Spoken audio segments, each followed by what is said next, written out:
हिमालय की बेटियां नामक यह पाठ लेखक नागार्जुन ने लिखा है, जिसमें उन्होंने हिमालय और उससे निकलने वाली नदियों के बारे में बताया है। हिमालय से बहने वाली गंगा, यमुना, सतलुज आदि नदियां दूर से लेखक को शांत तथा गंभीर दिखाई देती थी।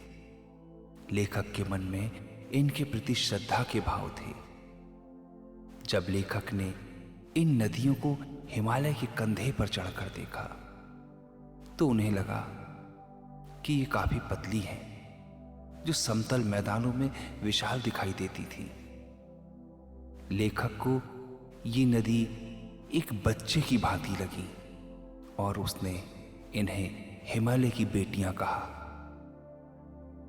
लेखक को हिमालय की इन बेटियों की बाल लीलाओं को देखकर आश्चर्य होता था।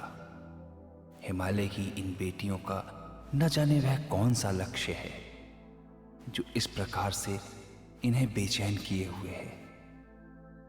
ये नदियां बर्फ की पहाड़ियों में, घाटियों में और चोटियों पर अनेक प्रकार की बाल लीलाएं करती हैं। लेखक को लगता है देवदार, चीड़, चिनार आदि के जंगलों में पहुंचकर शायद इन नदियों को अपनी बीती बातें याद आ जाती होंगी। सिंधु और ब्रह्मपुत्र दो महानदियां हिमालय से निकलकर समुद्र में मिल जाती हैं। इसीलिए लेखक हिमालय को ससुर और समुद्र को दामाद बताता है और ऐसा करने में उसे कोई झिझक नहीं होती।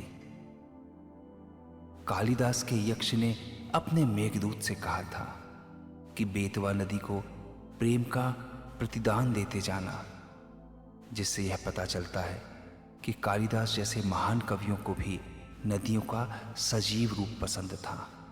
यह पाठ हमें नदियों के विषय में जानकारी देने के अलावा उनका सजीव चित्रण करने में सहायक है।